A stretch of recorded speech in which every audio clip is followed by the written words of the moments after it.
আসসালামু আলাইকুম এভরিওয়ান, ভাই বোনরা, আজকে আমি আপনাদেরকে একটি পিৎজা তৈরি করে দেখাবো বিকালে নাস্তার জন্য।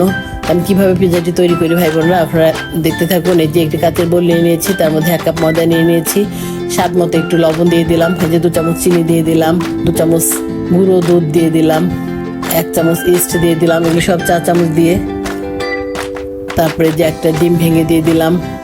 রান্নার রেগুলার তেল আমি প্রায় 4 চামচের 1.5 চামচের মতো দিয়ে দিলাম। এখন এগুলি ভালো করে মেখে নিয়ে ভাই বোনরা যে হালকা কুসুম গরম পানি দিয়ে অল্প অল্প করে আমি রুটি সুন্দর করে মেখে মেখে তৈরি করে ফেলবো। এই তো ভাই বোনরা পিৎজার রুটি আমার প্রায় হয়ে গেছে। এর মধ্যে এখন সামান্য আমি উপরে তেল ছড়িয়ে দিব, তারপরে তেল মেখে আমি আধা ঘন্টার মতো ম্যারিনেট করে রাখবো যেন রুটি শুকিয়ে না যায়। তো এখন আমি ঢেকে দিলাম, আধা ঘন্টা পর আসছে। এই তো আধা ঘন্টা পরে আমি চলে আসলাম, আমার রুটি ফুলে গেছে। তারপরে এখন আমি আবার একটু ছেড়ে ছেড়ে বাতাস বের করে ফেললাম।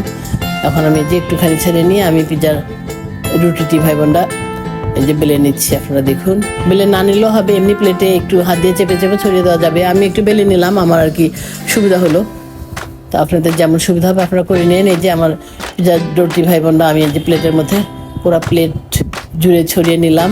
তারপরে যে কাঁটা চামচ দিয়ে আমি ফোটা ফোটা করে দিলাম যেন প্লেটের পিৎজাটি যেন ফুলে ফেটে না যায়, যার জন্য একটু আমি ফোটা ফোটা করে দিলাম। আপনারাও একটু ফোটা ফোটা করে দিবেন, তাহলে পিৎজাটি ভালো থাকবে। এখন আমি টমেটো কেচাপ দিয়ে দিচ্ছি, এই যে এগুলি ব্রাশ করে আমি পুরো পিৎজা রুটির মধ্যে ছড়িয়ে দিচ্ছি।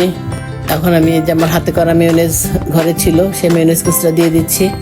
তো ভাই বোনরা আপনারাও পারলে মেয়োনেজটি দিয়ে দিবেন, কারণ পিৎজার যদি মেয়োনেজ দেওয়া যায় তাহলে পিৎজা অনেক দ্বিগুণ হারে এটা টেস্ট বেড়ে যায়, যার জন্য আমি এই যে পিৎজা মেয়োনেজটা দিয়ে দিলাম। তো এখন আমি এই যে গাজর গ্রেট করে রাখছিলাম সে কিছুটা গ্রেট করা গাজর আমি এই যে ছড়িয়ে দিলাম। এই যে কিছুটা ক্যাপসিকাম কুচি করে রেখেছিলাম, সেই ক্যাপসিকাম ছড়িয়ে দিলাম। তারপর এই যে আমার ঘরে চিকেন বল ছিল, সেই চিকেন বল আমি যে একটা চিকেন বল 4 টুকরা করে করে আমি রেখেছিলাম কিছুটা, সেই চিকেন বলগুলি আমি এই যে কাটা চিকেন বলগুলি ছড়িয়ে দিলাম। এখন এর উপরে আমি মেয়োনেজ দিয়ে দিলাম। এই তো এখন আমি এই যে চুলায় প্যানটি গরম করে নিয়েছি, তারপর জালটি একদম স্লো করে দিয়েছি। এই যে এখন আমি পিৎজাটি আমি এই প্যানের উপরে একটা পুরাতন প্যানের উপরে পিৎজাটি আমি বসিয়ে দিলাম। তারপরে আমি যে এর উপরে অরিগানো আমি ছড়িয়ে দিলাম। ভাই বোনরা আমি এখন চলে আসছি, প্রায় 5 মিনিট পরে আসলাম, দেখি যে না আমার পিৎজাটি আরও বাকি আছে হতে। তো এখন আমার পিৎজাটি এই যে আমি এখন চলে আসছি এই যে পিৎজাটির একটি ফাইনাল লুক। পিৎজাটি আমার প্রায় 10 মিনিটের মতো লাগলো। তো আপনারা এভাবে তৈরি করে খাবেন ভাই বোনরা।